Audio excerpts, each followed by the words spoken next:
ለህክምና ይዟት የሚመጣ ሰው አጥቂው ነው። የህክምና ማስረጃ ደግሞ በተገቢው ጊዜና በተገቢው ሰዓት ሄደን ካላገኘ ነው ጠቃሚ አይሆንም። ለማጋለጥ በጣም ፈቃደኛ አይደሉም። ችግሩንም ታውቁታላችሁ ያስባለሁ። ጥቃት አድራሽ ሰዎች በዋስትና የሚወጡ ከሆነ ምንድነው የሚሆነው?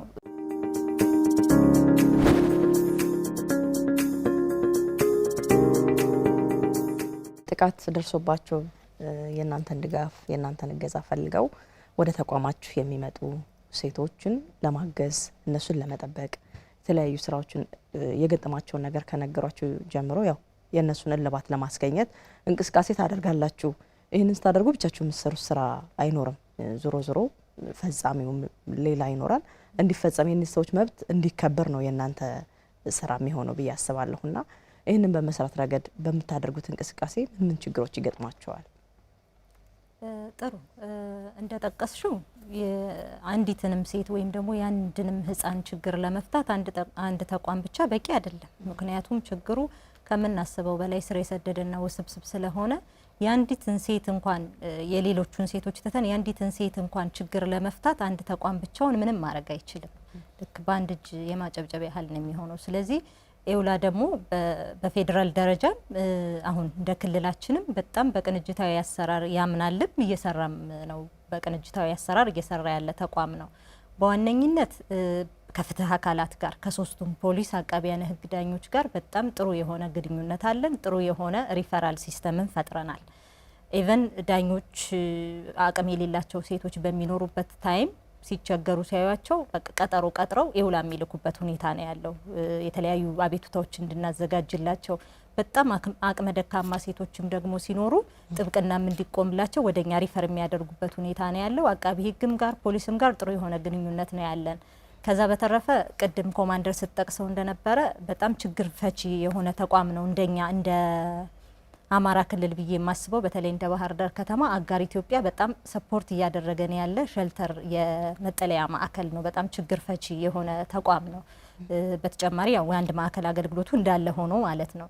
ስለዚህ ይህንን ነጻ የህግ ድጋፍ አገልግሎት ስንሰጥ ችግር የሚሆንብን ነገር ምንድነው? እኛ ጋር አንዲት ሴት መጣ ልትገለገል የምትችለው የህግ ድጋፉን ብቻ ነው። ስለዚህ ሌሎች በርካታ ችግሮች አሉባት ያቺ ሴት። የተለያየ የጤና ችግር ደርሶባት ሊሆን ይችላል የምትመጣው። የስነ ልቦና ችግር ይኖርባታል። ኢቭን መጠለያ ላይ ይኖራት ይችላል። ስለዚህ እኛ ጋር ነጻ የህግ ድጋፍ አገልግሎት ሰተናት ከዛ ደግሞ በተረፈ ሰርቫይቨር ፈንድ አለ፣ ቪክቲም ፈንድ የተወሰነች ሳንቲም ነው ልንሰጣት የምንችለው። ያቺ ሳንቲም አንድ ቀን ሁለት ቀን ከማደሪያ ውጭ ሌላ ምንም ልትሆን አትችልም። ኦር ምናልባት የምትመለስበት ቦታ ቤት ካለ ወይም ደግሞ ከሌላ ቦታ የመጣች ከሆነች የትራንስፖርቷን ነው ከቨር ሊያደርግላት የሚችለው። ስለዚህ እኛ ጋር አሁን ትልቁ ችግር ምንድነው? የመጠለያ ችግር ይቸገራሉ። የህግ ኬዛቸው እስኪያልቅ ድረስ ለምሳሌ ከቤታቸው የወጡ ሴቶች ከሆኑ ለጊዜው ልጅ ይዘው ምናምን ነው የሚወጡት። ህጻናት ልጆች ይዛሉ፣ መጠለያ አይኖራቸውም። የህግ ክርክሩ ደግሞ እንደሚታወቀው የፍርድ ቤት ሂደት ሰፊ ነው፣ ረጅም ነው፣ ብዙ ቀጠሮች ይኖሩታል። ስለዚህ የመጠለያ ችግር አንዱ ችግር ነው። በተጨማሪም ደግሞ እንደዚህ አይነት ጥቃት የሚደርስባቸው ሴቶች ዋናው ትልቁ እንትናቸው የስነ ልቦና ድጋፍ ይፈልጋሉ። በጣም በቃ ይሄ ችግር እነሱ ጋር ብቻ እንደተፈጠረ እነሱ ጥቅም የሌላቸው የማይረቡ እንደሆኑ እንዲህ አይነት ነገሮችን ነው እያሰቡ ሳይኮሎጂካሊ እንትን ይደርስባቸዋል፣ ጉዳት ይደርስባቸዋል። ስለዚህ ከተቻለ የስነ ልቦና ድጋፍ የሚያገኙበትን ሁኔታ ለማመቻቸት እንሞክራለን። በፍትሐ ብሔር ሂደት ላይ ያን ያህል አንቸገርም እውነቱን ለመናገር። ወንጀል ላይ ግን እንደሚታወቀው የግል ተበዳይን ወክሎ የሚከራከረው አቃቢያነ ህጎች ናቸው። የመንግስት በምናደርገው ጥረት ላይ ብዙ መሰናክሎች ይኖራሉ። የታለመውን ያህልም ውጤት አናመጣም። ከዚህ ቀደም በነበሩን ኤክስፔሪያንሶች ብዙ ኬዞችን እየተከታተል የታሰበው ውጤት ላይ መጣ ይችላል። ምክንያቱም ዳይሬክት ኬዙን ይዘን በቀጥታኛ መከራከር ስለማንችል ማለት ነው። እሱም እንዳንድ ተግዳሮት ነው። ግን ያው ችግሮች ይኖራሉ። ምን ጊዜ ማለት ስንሰራ ችግሮች ይኖራሉ። ችግሮችን ደግሞ ለመቅረፍ በምን አይነት መንገድ መሄድ አለብን የሚለውን ነው እያስቀጠልን የምንሄደው። የግድ አንድ ሰውም ቢሆን እንኳን አይደለም በርካታ ሴቶችን ማገዝ ይቀርና አንዲትም ሴትም ቢሆን ለማገዝ በጣም በርካታ ችግሮች፣ በጣም በርካታ ቻሌንጆች ይኖራሉ። አጋር ኢትዮጵያ ለኛ በጣም ትልቅ ደጋፊ ተቋም ነው። የስነ ልቦና ሰፖርት የምትፈልግ ሴት ከመጣች ዳይሬክት ወደ አጋር ነው ሪፈር የምናደርጋት። አጋር ይሰጡልናል፣ የተለያየ የቴራፒ ሴሽን ይሰጡልናል፣ የስነ ልቦና ድጋፍ። የተለያዩ ሴቶችም እንዲ ጥቃት ደርሶባቸው መጠለያ ያጡ የፍርድ ቤት ኬዛቸው እስኪያልቅ ማደሪያ የሌላቸው ሴቶች ይመጡብናል። እንደዛ አይነት ነገር ሲኖሩ አጋር ላይ ሪፈር እያደረግን ኬዛቸውን እየተከታተሉ እስከነ ልጆቻቸው እዛው መጠለያ፣ ምግብ፣ የጤና አገልግሎት አግኝተው እንዲቆዩ የሚያደርጉልን ነገር አለ እና ሞር ችግራችን ይሄ ነው ብንል በጣም ብዙ ነው። ግን ምንድነው የምናደርገው? የምንችለውን እንሰራለን፣ የማንችለውን ደግሞ ቅንጅታዊ አሰራር ነው የሚፈታውና በጣም ትልቁ ተግዳሮት የሚሆነው የመጠለያ የስነ ልቦና ድጋፍ ነው ብዬሻለሁ። ግን በዚህ አግባብ እያጣጣን ስራዎችን እየቀጠልን ያለበት ሁኔታ አለ። እሺ ጠበቃ እዚህ ጋር የምጨምሩት ሲኖር? እሺ እኔ የምጨምረው ያለው ተግዳሮትና ችግር ምንድነው? አንደኛ ራሱ ጉዳያቸውን ይዘንን የምንከራከርላቸው ሰዎች በቶሎ ፍትህ የመፈለግ የመጓጓት ነገር ይታያል። የኛ የፍትህ ስርዓት ደግሞ አንድ ውሳኔ ሊወሰን የሚችለው መልስ ተቀባብሎ የግራ ቀኝ ምስክር ተሰምቶ ማስረጃ ተሰምቶ፣ በእነዚህ መሀል ግን ሴቲቱ ባዶዋን ነው የምትመጣው። ኢቭን የትራንስፖርት እየጠፋ የእውነት ተቋሙ ብዙ ድጋፍ ያደርግላቸዋል። ከተቋሙ አልፎ በእኛ አሁን የታክሲ ያጣን በእግራቸው ከሩቅ ቦታ የሚመጡ አሉ፣ እዚሁ ከተማ ሆኖ ማለት ነው። በእኛ በግላችን ራሱ የታክሲ እንኩ ቁርስ አልበላ ነው የመጣው ምሳ ሳልበላ እዚሁ ዋሉ በምንልበት ሰዓት በጣም ነው የሚቸገሩት። ስለዚህ በግላችንም የመደገፍ ነገር አለኝ የምናደርገው ማለት ነው። ለዚህ ምክንያቱ ምንድነው? አንደኛ የሀገሪቱ የህግ ስርዓት በጣም የተንዛዛን ረጅም ሂደትን ሂዶ ነው ውሳኔ የሚሰጠው። ስነ ስርዓቱም ስለሚል ህጉም ስለሚል ነው። የተቋሞች ችግር ሳይሆን የህግ ስርዓቱ እነዚህን ሂደቶች ሂዶ ነው። እነዚህ ሰዎች ደግሞ በፍጥነት ነው ፍትህ የሚፈልጉት፣ በፍጥነት ነው አንድ ነገር እንዲደረግላቸው የሚፈልጉት። ቅድም እንደተባለው አጥቂዎቹ ፓወርፉሎች ናቸው፣ ተጠቂዎቹ ደካሞች ናቸው ወደኛ የሚመጡት። ብዙ ዛቻ ይኖራል። ለልጅ ቀለብ ቁረጥ ስትለው ሚል ክርክር እንኳን በተቃራኒው እንትን ስንል ፍርድ ቤቶች በርግጥ በጣም ሴንስ አድርገው ነው የልጅ ቀለብ ላይ ምህረትም የላቸውም። በርግጥ ግን እኛ ከሳሾቹ ነን ስለምንቀር ለጉዳቱ ማስረዳት መቻል አለብን። እሷ ስራ የላትም እንደዚሁና ነው ተቀምጣ ያለ የሚሰሩ ሴቶች እኮ በብዛት ማለት ነው ልጅ በመውለዳቸው ምክንያት መስራት አቅቷቸው የወንዱ ጥገኛ በተዘዋዋሪ መንገድ ጥገኛ ነው የሚሆኑት። ምክንያቱም ህፃን ጥለው ወደ ስራ መሄድ አይችሉም። በህፃኖች መምጣት ምክንያት እነሱም ስራ አጥ ይሆናሉ። ስለዚህ ለልጅ ለምንድነው የማትቆርጥ ለምንድነው እሷ እንደዚህ ሆናለች ስትለው ከኔ በላይ ከልጅ በላይ አንተ ታስባለህ ወይ አንተ ሌላ ነው ወይ ምናምን በእኛ ላይ ሌላ ነገር አሉታዊ ተጽዕኖ ሁሉ የሚያሳድር ነገር ይመጣል። ነገር ግን ያው የያዝነው ዓላማ ስለሆነ እሱን ለማስፈጸም ዳር ድረስ እንሄዳለን የፈለገው ቢመጣ ማለት ነው። እና የሚያጋጥሙ ተግዳሮቶች አንዱ እነዚህ ናቸው። መልካም ኮማንደር፣ እንግዲህ ፖሊስ ደግሞ የራሱ ሚና ይኖረዋል። በተለይ እነዚህ የጾታዊ ጥቃትን ለመከላከል በሚሰሩ ስራዎች ላይ የሚገጥሙ ችግሮችን እንደው የፖሊስ ሚና ምንድነው? ፖሊስ ምንድነው ድርሻው? ምን እየሰራ ነው? እንዴትስ እያገዘ ነው? እንግዲህ በጾታዊ ጥቃት የሚደርሱ ችግሮችን ፖሊስ እንዴት እየሰራ ነው ለሚለው ያው ፖሊስ በተቻለ መጠን አለው አቅም ስራዎችን ለመስራትና የሴቶችን ጾታዊ ጥቃት ለመከላከልም የሚሰራቸው ስራዎች አሉ። በየአካባቢው በየዞኑ በየወረዳው እንዲሁም እዚሁ ባህር ዳር ከተማ ላይ ሆኖ ብዛት ያላቸው ጾታዊ ጥቃቶች ይፈጸማሉ። እነዚህ ሲፈጸሙ ፖሊስ ማድረግ የሚገባው ተሎ ጉዳዩ ጥቆማ በደረሰው ሰዓት ወዲያውኑ ሂዶ ምርመራውን የመጀመርና ተጎጂን ወደ ሕክምና ወስዶ እንዲሁም የካውንስሊንግ እንትን እንዲደረግላት የማድረግ ስራ የመስራት ነው የሚፈጸመው። ምን ሰራው እኛ ስራ ምን ሰራው ማለት ነው። ከዛ በኋላ አሁን ለምሳሌ እንደ ኢኡላ ያለ ድርጅት ካለ እሷ አቅም ከሌላት እነሱ እንዲከራከሩላት የማድረግ ስራዎችን እንሰራለን። ፖሊስ ግን መስራት ያለበት አንደኛ የመከላከሉን ስራ ይሰራል። ሲቀጥል ኬዞች ተፈጽመው ሲገኙ ምርመራ አጣርቶ ለፍትህ የማድረስና ፍትህ ውሳኔ ማድረግ ስራ እንዲሰራ የማድረግ ስራ ነው የፖሊስ ስራ። እንዲሁም ከሌሎች ከፍትህ ከአቃቢ ጋር የሚሆን እንደዚህ ከአጋር አካላት ጋር ተቀናጅቶ ውጤቱ በአፋጣኝ እንዲሰጥና በአስተማማኝ ደረጃ በሀቀኝነት በታማኝነት ስራው ተሰርቶ ያቺ ጥቃት የደረሰባት ሴት ፍትህ የምታገኝበትን እንዲሁም በኢኮኖሚ ድጋፍ የምታገኝበትን መንገድ ይሰራል፣ ይፈጥራል። መልካም። እሺ እንታና እንጂ ጋር ልመጣ ነው። እንግዲህ እነዚህ ሁሉ እየተሰሩ ግን ያው ዞሮ በተለይ ከአፈጻጸም አኳያ ቅድም ጠበቃ ሲናገሩ ብዙ ጊዜ የህግ ስርዓቱ ባይጠፋትም አንድ ሴት ከሚኖርባት ካለችበት ጉዳት አኳያ ቶሎ ልባት ማግኘት ትፈልጋለች። ለአንድ ቀን ቁርስ፣ ለአንድ ቀን ትራንስፖርት በጠበቆችና በዚህ ተቋም የሚሸፈንላት ሴት እንግዲህ ይህ ሁሉ አካሄድ እስኪከተል ድረስ የሚወስድባትን ጊዜ በማሰብ ነው ቶሎ ፍትህን የምትፈልገውና ይሄ አንዱ ችግር ነው ብዬ አስባለሁ። ከህግ ስርዓቱ አኳያ እንደው መሻሻል አለበት። ቢሻሻል ምናልባትም ከዚህ ከአመለካከቱን ከመቅረጽ ቀጥሎ አፈጻጸሙ ነው አይደለ ለመፍትሄ ማምጣት የሚችለው። ስለዚህ ከዚህ ከህግ ስርዓቱ አኳያ መሻሻል አለበት ብላችሁ ምናልባትም በስራችሁ ከሚገጥማችሁ በየጊዜውም ከምትነጋገሩበት ይሄኛው ነገር ቢሻሻል ምናልባት ይሄንን ችግር መፍታት ይችላል ብላችሁ የምታስቡት ካለ እስኪ እሱን አንሽልን። ዋናው ምንድነው በነጻ የህግ ድጋፍ አገልግሎት ላይ የምናያቸው ችግሮች አሉ፣ ፕራክቲካል የሆኑ ችግሮች፣ ከዛን ደግሞ ህጉ ላይ ያሉ ክፍተቶች አሉ። ስለዚህ ማህበሩ ምንድነው የሚያደርገው የተለያዩ ጥናቶችን ነው የሚያስጠናው። ምክንያቱም በጥናት የተደገፈ መሆን ስላለበት ችግሮች በጥናት ተደግፈው ፕራክቲካሊ ቻሌንጆች እነዚህ ናቸው። ይሄኛውን ያህል መፍትሄ ይፈልጋል ለማለት የተለያዩ ጥናቶች ይሰራሉ። ከዚህ ቀደምም ያው ማህበሩ በተለያዩ የህግ ማሻሻያ ሂደቶች ውስጥ የአንበሳውን ድርሻ የሚባለውን አስተዋጽኦ በተለይ ለሴቶች አግላይ የሆኑ ህጎች እንዲሻሻሉ ያደረገ ማህበር ነው። አብዛኞቻችን እናውቀዋለን ብዬ አስባለሁ። የተሻሻለው የወንጀል ህግ በ1996 ሲሻሻል የቤተሰብ ህግ ሲወጣ ከፍትሐ ብሔር ህግ ጋር ነበር ከዚህ ቀደም የቤተሰብ ህግ የነበረው። የቤተሰብ ህጉም ሲወጣ በርካታ የሆኑ የሴቶችን መብቶች የሚያስጠብቁ ድንጋጌዎች እንዲኖሩ ያስቻለ ማህበር ነው። ይሄንን ደግሞ የሚያደርገው እንደሚታወቀው ህግ አውጪው አካል መንግስት ነው።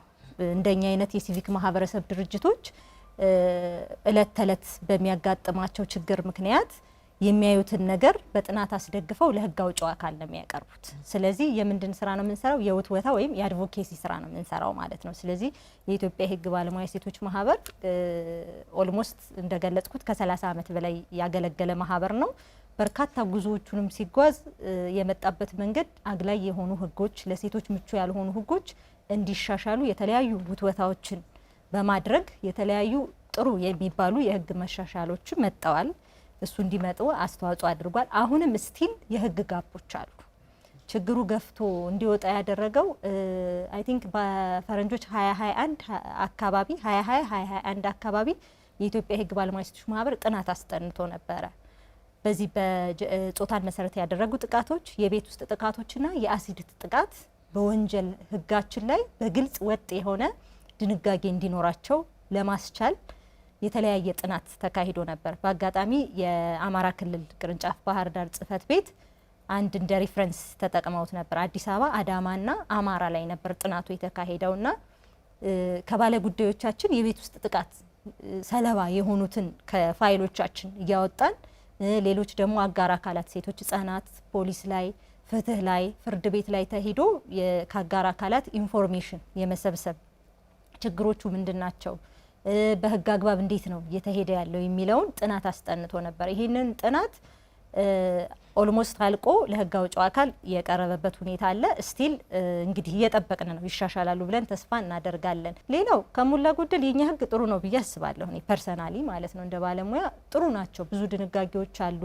ብዙ ነገሮች አሉ። ቅድም እንደገለጽሽልን የአፈጻጸም ጋፖች በጣም ሰፊ ናቸው። በጣም እነዚህ እንግዲህ የአፈጻጸም ጋፖች ምናልባት በጣም ጎልተው የወጡ የሚመስለኝ እያንዳንዱ ተቋም የራሱን ኃላፊነት ካለመውሰድ ፕላስ ደግሞ የመገፋፋት ነገሮችም አሉ። አንዳንዴ አንድ ባለ ጉዳይ እኔ ጋር ይመጣል፣ ከዛ እኔ ደግሞ ወደ ሌላ ተቋም ልከዋለሁ። ዜን ይሄ የሆነ አዙሪት ውስጥ እንከታቸዋለን ተጎጂዎችን ማለት ነው።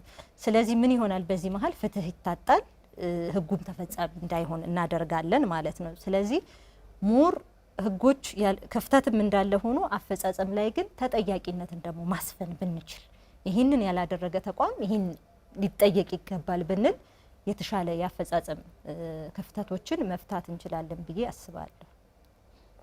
ምናልባት ጠበቃ እዚህ ጋር የሚጨምሩት ካለ? ያው ዊንታ ብዙ ነገር ገልጸዋለች። ግን በድሮ የስነ ስርዓት ህግ ነው አገሪቱ እየተዳደረች ያለች። በእርግጥ የአማራ ክልልም ከአዲስ አበባን ጨምሮ የቤተሰብ ህግ ወጥተዋል። የሚገዙት ግን የስነ ስርዓት ህግ የላቸውም። በመደበኛው የፍትሐ ብሔር ስነ ስርዓት ህግ ነው። እነዚህ ህጎች ደግሞ በ19 ምናምኖቹ ይወጡ በ1948 52 አካባቢ ወጡ። እዛ አካባቢ የወጣ ህግ ነው። አሁን ላይ ፈጣን የሚያስፈልጋቸው ቅድም እንደገለጽኩት ነገ ራት የሌላት ሰው ዛሬ እየተቸገረች እያለች ይሄን ሁሉ ረጅም የክርክር ስርዓት መደረጉ ለሴቷ ሌላ ጉዳት ነው፣ ሌላ ጥቃት ነው። ስለዚህ አዲስ የስነ ስርዓት ህግ ቢኖርና አሁን የወንጀል ህግ አዲስ ወጥቷል። የስነ ስርዓት ህጉ ግን አሁንም ድረስ አልተነካም። የፍትሐ ብሔር ስነ ስርዓት የአማራ ክልል የቤተሰብ ህግ አለ። የቤተሰብ ህጉ ግን የሚመራው የስነ ስርዓት ህጉ ነው የሚመራው። ራሱ ስነ ስርዓት የለውም የቤተሰብ ህጉ ማለት ነው።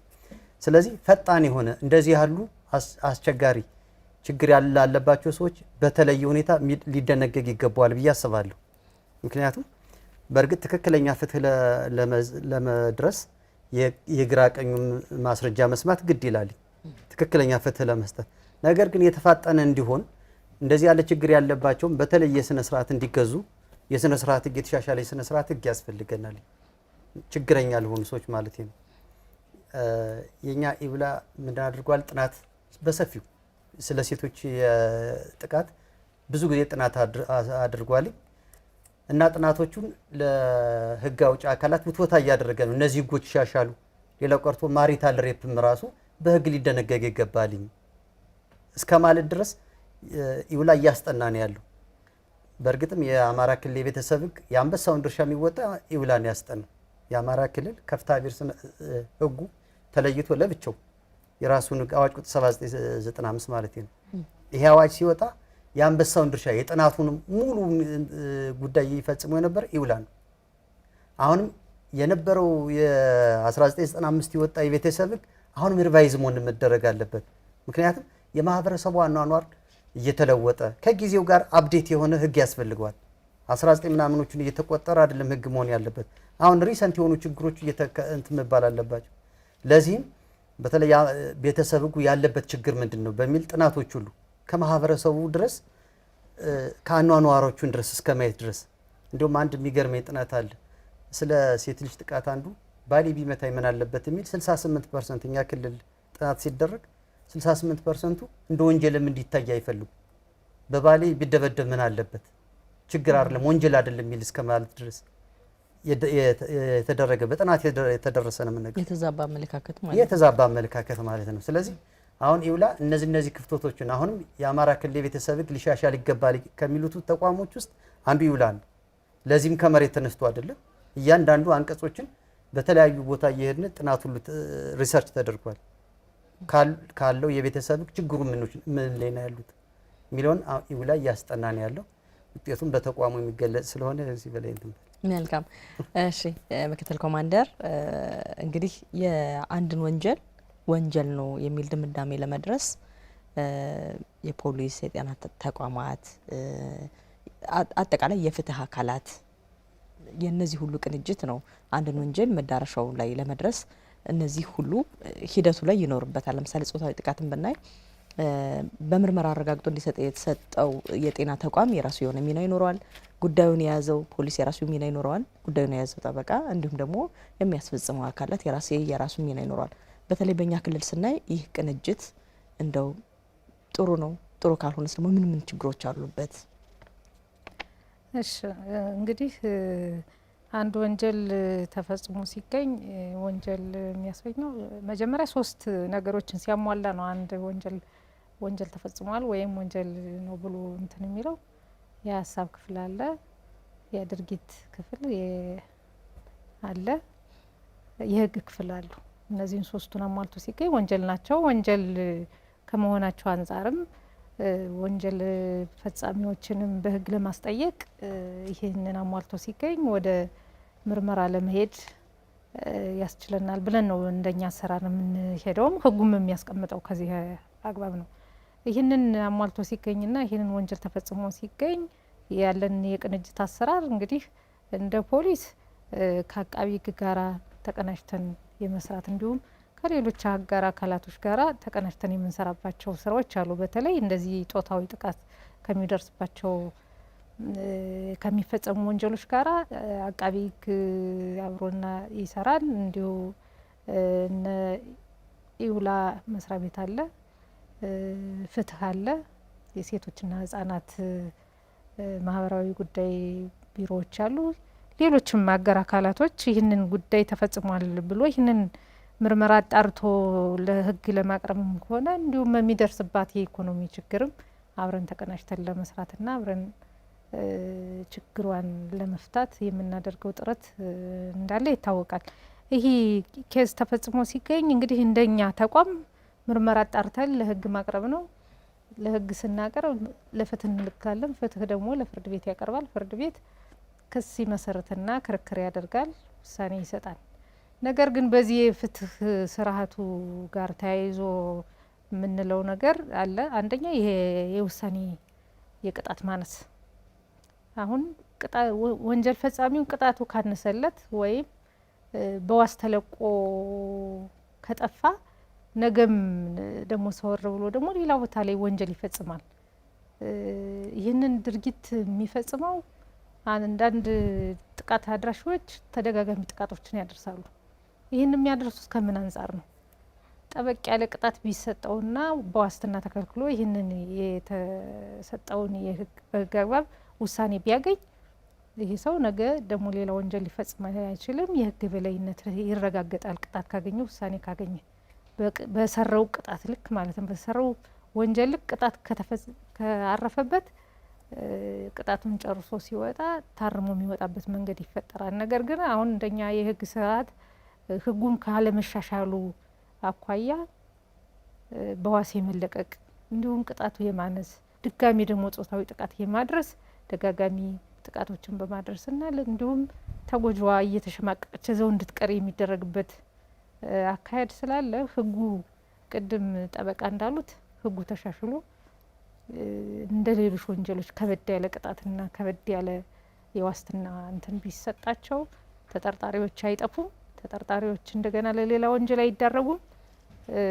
ተደራድረው ማስረጃዎችን ወይም ተጎጂን አያጠፉም እና የህጉ መላላትም አንድ ክፍተት እንዳለው ቢያዝና ይህንን ተደጋግፈን ሰርተን የጾታዊ ጥቃትን የምንታገልበትንና የምንቀንስበት መንገድ ቢፈጠር የተሻለ ነው ብዬ ነው የማስበው። እንደኔ መልካም ዊንታ እዚህ ጋር የምትጨምሪው ካለሽ ትንሽ ደቂቃ ነው የምሰጥሽ። ምክንያቱም ማጠቃለያው በተለይ በዚህ በ16 ቀን ለማህበረሰቡ ማስተላለፍ ያለብሽ መልእክት ካለ የኢትዮጵያ የህግ ባለሙያ ሴቶች ማህበርን ወክለሽ ማለት ነው ለሱ ጊዜ እንዳያንስሽ፣ ምናልባት እዚህ ላይ ግን ሀሳብ ካለሽ ትንሽ ጊዜ ወስደሽ ሀሳብ ስጭና ማጠቃለያው ማለት ነው።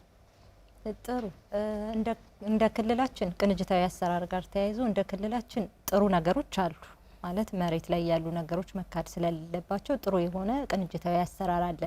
ያም ቢሆን ግን በቂ አይደለም። መሻሻል ያለባቸው በርካታ ነገሮች አሉ። እነዚህን ለማሻሻል በተለይም ደግሞ ቅድም ኮማንደር ስትጠቅሰው እንደነበረ ወሲባዊ ጥቃትን በተመለከተ የጤና ተቋማት የሚሰጡት ማስረጃ በጣም ወሳኝ ማስረጃ ነው። ስለዚህ የጤና ተቋማት ከፖሊስ ከፍትህ ጋር በተለይ ከፍትህ አካላት ጋር ምርመራውን የሚያጣራው ፖሊስ ነው፣ ክሱን የሚመሰርተው አቃቢ ህግ ነው።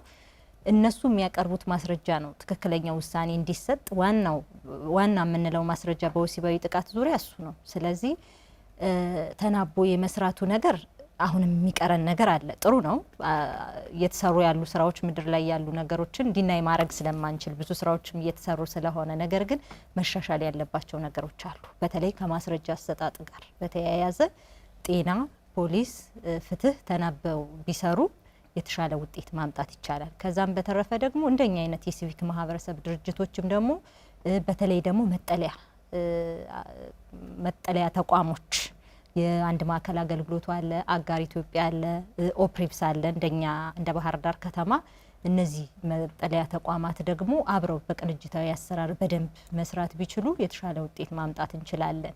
ምንድነው ብዙ ጊዜ ቅንጅታዊ አሰራር ስንል ሪፈራልን ብቻ አይደለም ማሰብ ያለብን፣ ፎርማልን ብናደርገው ጥሩ ይመስለኛል። የተለያዩ የመግባቢያ ሰነዶችን ብንፈራረም፣ ባለቤትነት ብንሰጠው፣ እኔ ጋር የሌለው አገልግሎት እዛ ተቋም ላይ ስላለ እዛኛው ተቋም ላይ ሄዳ ብትገለገል፣ እነሱ ጋር የሌለው አገልግሎት ደግሞ እዚኛው ተቋም ላይ እንዲገለገሉ ማድረግ ብንችል፣ ፎርማል የሆነ የመግባቢያ ሰነድ ተፈራርሞ መስራት ቢቻልና ከዚህም የተሻለ ማሻሻያዎች ቢደረጉ የሚል ሀሳብ ነው ያለ። በዚሁ 16ቱን የንቅናቄ ቀናትን በተመለከተ ምናልባት መልእክት ካለ ለማህበረሰቡ መተላለፍ ያለበት ወይም ደግሞ ማህበረሰቡ የማያውቀው ቢተላለፍ ደግሞ መልካም ነው የምትዩ ሀሳብ ካለ እሱም በማጠቃለያነት እሺ ጥሩ አጠር አድርጌ ለሀሳቤን ለመግለጽ እሞክራለሁ።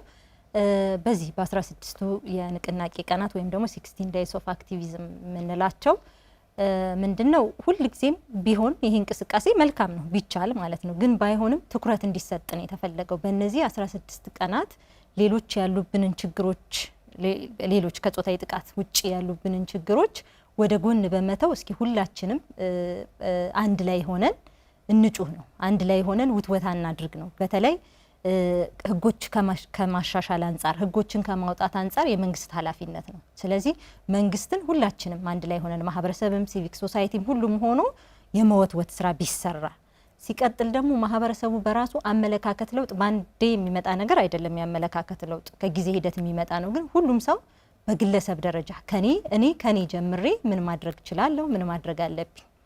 ሲቀጥል በቤተሰብ ደረጃ ከልጆቻችን አስተዳደግ ጀምረን ስርዓተ ጾታን የሚያከብር ትውልድ፣ ጥቃትን የሚጸየፍ ጥቃት ፈጻሚ ያልሆነ ጥቃት ተፈጽሞ ሲገኝ ደግሞ ተከላካይ የሆነ የሚከላከል ወንድ ልጅ እኔ በቤቴ ሴትና ወንድ ልጅ ቢኖረኝ ወንዱ ልጅ አጥቂ እንዳይሆን ጥቃትን የሚጸየፍ የሌሎቹን ጥቃት የሚከላከል እንዲሆን አድርጎ ከማሳደግ ጀምሮ ማለት ነው። ሲቀጥልም ደግሞ ትምህርት ቤቶች አካባቢ የስርዓተ ጾታ እኩልነት የገባቸው ትውልድ ከማፍራት አንጻር መምህራን በጣም ትልቅ ድርሻ አላቸው ከቤተሰብ በዘለለ ማለት ነው። ስለዚህ ትምህርት ቤቶች አካባቢ የተለያዩ የልጃገረድ ክበባትን በማጠናከር እንደ ማህበረሰብም ደግሞ ቀደም ስገልጽልሽ እንደነበረው የሰው ልጅ ያው ማህበራዊ እንስሳ ነው። ማንም ሰው መገለል መነቀፍ አይፈልግም። ምክንያቱም ከሶሻል ላይፍ ልንወጣ አንችልም። ስለዚህ አንዳንዴ የጥቃት መፍትሄ የሚመስለን ለጥቃት አድራሽ መፍትሄ የሚመስለን በህግ ብቻ ስላልተቀጣ አይደለም። የሰው ልጅ ጥቃት አድራሹ ቅጣት ማለት ከማህበረሰብ መገለል መቻል ነው ትልቁ ቅጣት ማለት ነው። ምክንያቱም የሰው ልጅ ማህበራዊ እንስሳ ስለሆነ ማለት ነው። ስለዚህ ህግ 20 ዓመት 10 ምናምን ዓመት ከሚቀጣው ከማህበረሰብ ከእድር ከሶሻል ላይፍ በሙሉ መገለል ቢችል ያ ሰው ጥቃት አጥቂ አይሆንም። አንድ ህግም እኮ የማስተማር ነው። ብዙ ጊዜ ሲቀጣ ምንድነው ህግ የማስተማር ኢፌክት ነው ያለው። እኔ ጥቃት ሳደርስ እኔ ተቀጣሁ ማለት ከኔ አይቶ ደግሞ ሌላኛው ሰው ጥቃት እንዳይፈጽም የማድረግ ስለሆነ ማህበረሰብ ላይ ሰፊውን ድርሻ ወስደን መስራት ብንችል። ከዛ በተረፈ ያው ይታወቃል ማርቼት የሴቶች ቀን ይባላል። ወሩ ራሱ ማርች ወር በቃ ሴቶችን እናክብር እንደዚህ እናድርግ ምናምን ይሄ ቀኑን ሰረሞኒያል ይሆንና ይረሳል። 16 days of activism እንደዛው ሰረሞኒያል የሆነ ከሚረሳ ያው በጥቅሉ የሴቶችን ቀን ሳይሆን ሴቶችን ከማክበር ብንጀምር፣ ሴቶችን ደግሞ ከማክበር ስንጀምር ከራሳችን ከቤታችን ሚስታችንን ብናከብር፣ ልጃችንን የስራ ባልደረባችንን ከማክበር ብንጀምር ሰረሞኒያል ባናደርገውና ፕራክቲካል የሆነ ትክክለኛ የሆነ ምድር ላይ ያለ የመከባበር ነገሩ ቢኖር ፕላስ ደግሞ ለተገፉት ደግሞ ድምጽ መሆን ብንችል እኛ ራሳችን ሴት ስለሆንኩ ብቻ አይደለም እኔ ለሴቷ መጮህ ያለብኝ። ባይዘው የኢትዮጵያ የህግ ባለሙያ ሴቶች ማህበር እንትኖቹ ሴቶች ናቸው አብዛኞች አባላቱ ማለት ነው። ነገር ግን መደበኛ አባል ሴት ቢሆንም ተባባሪ አባላት ደግሞ ወንዶች አሉን። ቮለንተሮቻችን ጠበቆቻችን ወንዶች ናቸው እንደምታየው እና የግድ ሴት መሆን አይጠበቅብንም። ወንዶችም ሆነን የሴቶችን ጥቃት መከላከል እንችላለን እና በዚህ በ16ቱ ቀን ጸረ ጾታዊ ጥቃት ንቅናቄ ደግሞ ከሌላው ቀን በተለየ ሁኔታ ድምጻችንን አጉልተን በጋራ ዓለም አቀፋዊ ይዘትም አለው ጥቃት ዓለም አቀፋዊ ቀን መኖሩና ጫና መፍጠር መቻላችን ደግሞ ለውጦችን እናመጣለን ብዬ አስባለሁ። አመሰግናለሁ። መልካም እንግዶቼ ስለመጣችሁ ስለሰጣችሁኝ ሀሳብ እጅግ በጣም አመሰግናለሁ። አመሰግናለሁ። የተወደዳችሁ የአማራ ሚዲያ ኮርፖሬሽን ተከታታዮቻችን የኢትዮጵያ የህግ ባለሙያ ሴቶች ማህበር ከአማራ ሚዲያ ኮርፖሬሽን ጋር በመተባበር የሴቶችን ጥቃት ወይም ደግሞ ጾታዊ ጥቃት በተመለከተ ያዘጋጀነው ፕሮግራም የተከታተላችሁትን ይመስላል። የአማራ ሚዲያ ኮርፖሬሽን ዝግጅቶች ወደ እናንተ መድረሳቸውን ይቀጥላሉ። ብርቱካን ታየ ከሰዓቱ የቀረጻና የስርጭት ባለሙያዎች ጋር በመተባበር ወደ እናንተ አድርሻለሁ። ጤና ይስጥልን።